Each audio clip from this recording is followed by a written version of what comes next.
नमस्कार दोस्तों, आप सभी का हमारे YouTube चैनल पर हार्दिक स्वागत है और मैं हूं डॉक्टर पंकज। दोस्तों, आज एक ऐसे फ्लावर के बारे में बात करने वाले हैं, एक ऐसे प्लांट के बारे में बात करने वाले हैं जो पूजा पद्धति के लिए भी बहुत ज़्यादा महत्वपूर्ण है। इसके अलावा वास्तु में भी इसका बहुत ज़्यादा उपयोग होता है। और दोस्तों, इस पौधे को कहते हैं पारिजात, या इसको सामान्यतः हरसिंगार के नाम से जानते हैं। दोस्तों, यह पौधा जो है कल्प वृक्ष के नाम से भी जाना जाता है, कल्पतरु के नाम से भी जाना जाता है। और इसका जो फ्लावर है वो विष्णु को बहुत ज़्यादा प्रिय है। लेकिन दोस्तों, इसका जो फ्लावर है ये गिरा हुआ ज़मीन पे फ्लावर ही चढ़ाया जाता है। सामान्यतः हमारे सनातन धर्म में ये माना जाता है कि गिरे हुए फ्लावर को नहीं चढ़ाया जाता है। लेकिन हरसिंगार एक ऐसा पौधा है जिसके जो फूल होते हैं गिरे हुए ही चढ़ाए जाते हैं। और इसके फूल जो हैं श्री लक्ष्मी जी को बहुत ज़्यादा पसंद होते हैं। तो दोस्तों, अगर आपने हरसिंगार नहीं लगाया है तो आपको हरसिंगार लगाना चाहिए। ये वास्तु की दृष्टि से और इकोनॉमिक दृष्टि से भी बहुत ज़्यादा इंपॉर्टेंट है। मेडिसिनल वैल्यू तो इसकी बहुत ज़्यादा है। हालांकि मेडिसिनल वैल्यू पे हम बहुत ज़्यादा डिस्कस नहीं करेंगे, क्योंकि फिर लोग जो है उसी प्रकार से यूज करने लगते हैं और कभी इसका जो है कंट्राइंडिकेशन हो जाता है, कंट्राइंडिकेट कर जाती है। तो लेकिन कहते हैं कि इसका फूलों का प्रयोग बुखार में बहुत ज़्यादा किया जाता है, इसके पत्तों का प्रयोग साइटिका में किया जाता है। लेकिन दोस्तों, यहाँ पे आपको हम एक एडवाइस देना चाहते हैं कि अगर आप हरसिंगार के पौधे का प्रयोग कर रहे हैं तो किसी उचित वैद्य के सलाह के अनुसार या उसकी देखरेख में ही आपको करना चाहिए।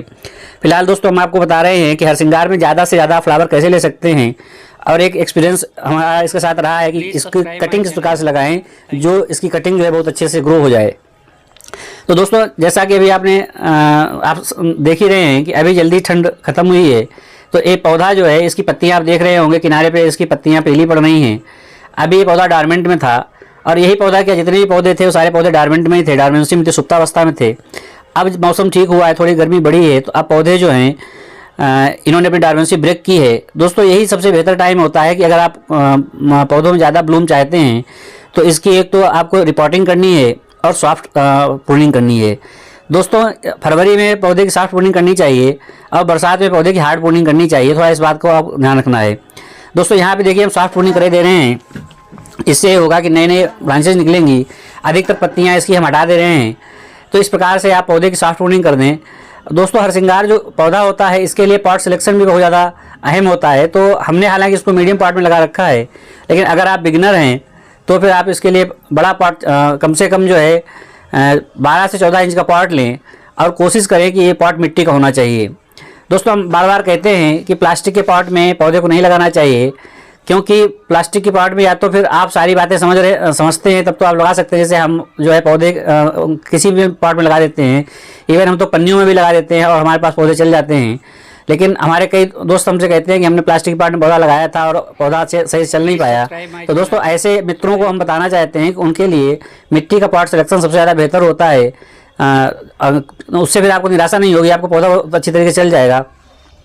दोस्तों, रिपोर्ट करने के लिए हमने इसको पॉट से निकाल लिया है। अब यहाँ पर से इसकी मिट्टी को, रूट्स को हम काट दे रहे हैं।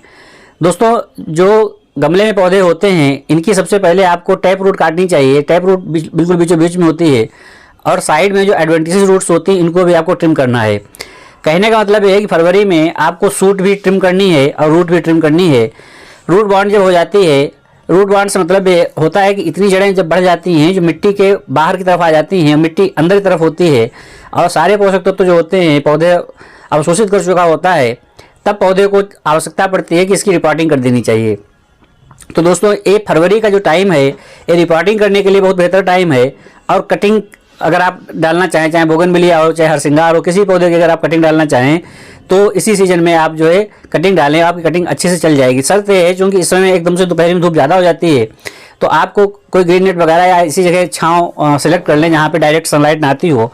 वहाँ पे अगर आप कटिंग रखते हैं तो आपकी कोई भी कटिंग आपकी चल जाएगी, चाहे गुलाब की कटिंग हो, और बिना रूटेक्स वगैरह लगाए ये बहुत अच्छी तरीके से चल जाएगी। दोस्तों, जैसा कि आप देख रहे होंगे कि इसकी जितनी रूट्स थी ये हमने सब ट्रिम कर ली हैं और सभी रूट्स को हम अलग करे ले रहे हैं। दोस्तों, इसी मिट्टी को हम रिचार्ज करेंगे। अगर दोस्तों आपके पास फ्रेश सॉइल गार्डन है तो बहुत बढ़िया बात है। हमारे पास फ्रेश सॉइल गार्डन नहीं है तो हम इसी को रिचार्ज करे ले रहे हैं। तो आपको यहाँ पे देखना है कि हम इसमें डालते क्या क्या हैं जिससे कि इसकी जो न्यूट्रिशनल वैल्यू है मिट्टी की वो बढ़ जाए। तो दोस्तों, ये देखिए सीबीड इसमें डाल रहे हैं। सबसे पहले इसमें हम डाल रहे हैं सीबीड। दोस्तों, सीबीड में नाइट्रोजन की मात्रा ज़्यादा होती है और NPK का एक कम्बिनेशन होता है, तो लगभग आधी मुट्ठी जो है इतनी मिट्टी के लिए हम इसमें जो है सीवीड डाले ले रहे हैं। सीवीड एक स्लो रिलीज फर्टिलाइजर होता है, दूसरी बात ये ऑर्गेनिक होता है, पौधे को नुकसान नहीं पहुंचाता है, तो इसलिए सीवीड डाल लें। दूसरी बात ये है कि बैलेंस करने के लिए हम इस पर NPK 19-19-19 का उपयोग कर रहे हैं। दोस्तों चूँकि ये पूजा वाला पौधा है इसलिए इसमें हम बोन मिल का प्रयोग नहीं करेंगे, लेकिन अगर आप बोन मिल का प्रयोग करना चाहते हैं तो आप कर सकते हैं, लेकिन हम पूजा वाले पौधों में बोन मिल का प्रयोग नहीं करते। हालांकि गुलाब वगैरह में बोन मिल का हम वो फ्रीक्वेंटली यूज करते हैं। अगर आपके पास दोस्तों नीम खली है तो आप नीम खली का प्रयोग कर सकते हैं, लेकिन यहाँ पे हम काऊ डंग का प्रयोग कर रहे हैं। काऊ डंग इसलिए प्रयोग कर रहे हैं कि जितना इसमें ऑर्गेनिक मटेरियल है वो इसका पूरा हो जाए। चूँकि पूरे साल 1 साल पहले हमने इसको रिपोर्ट किया था। काऊ डंग अगर आपके पास नहीं है तो आप वर्मी कंपोस्ट यूज कर सकते हैं। वर्मी कंपोस्ट का भी आप मतलब प्रयोग किया जा सकता है, मतलब जो भी आपके पास अवेलेबल हो। इस प्रकार से आप इतनी मिट्टी में इन सब चीज़ों को अच्छी तरीके से मिला दें। और इसमें आप देख रहे होंगे 4-5 छेद हैं नीचे पॉट में, तो जो हमने इसकी रूट्स निकाली थी वही रूट्स इसके नीचे डाले दे रहे हैं वाटर के मतलब ड्रेनेज के लिए। और दोस्तों वाटर ड्रेनेज सिस्टम बहुत अच्छा होना चाहिए। ये देखिए एक की पॉइंट है, हम हर वीडियो में बताते हैं और सभी लोगों को बताते हैं, सभी पौधों में प्रयोग करते हैं। किसी भी पौधे के लिए मिट्टी सबसे बढ़िया होती है पोरस, माने मिट्टी पानी रुकना नहीं चाहिए। अगर पानी रुक जाएगा तो आपका पौधा ख़राब हो जाएगा। दोस्तों यहाँ पे एक बात और बताने वाले हैं, हमने पिछली साल हरसिंगार की 5-6 कटिंग अलग लगाई थी काली पन्नी में, और दोस्तों वो हमारी कटिंग्स नहीं चली थी। लेकिन हमने क्या किया था कि कुछ कटिंग्स हमने इसी के पेरीफेरी में चारों तरफ इसी गमले में ही हमने ऐसे खोस दी थी और वो कटिंग चल गई थी। तो दोस्तों ये समझ में आया है कि अगर आपको कटिंग लगानी है तो इसके जो है चारों तरफ लगा दें और पतली पतली थोड़ी सी रखें। और दोस्तों आपका पौधा रिपोर्ट हो जाए तो इस प्रकार से आपको इसमें पानी भर देना है। एक बार आप डीप वाटरिंग कर दें तो उसके बाद में आपको एक पानी और दूसरे पानी के बीच में गैप रखना है, और पानी तभी डालें जब ऐसा लगे कि आपकी मिट्टी सूख गई है। चाहे उसमें उंगली से जो है थोड़ा सा आधा इंच गहरे तक देख लें, अगर नमी है तो अनावश्यक पानी ना डालें। ओवर वाटरिंग करने से पौधा मर जाता है और ज़्यादा खाद डालने से भी पौधा मर जाता है। दोस्तों यूरिया का प्रयोग कभी भी नहीं करना है।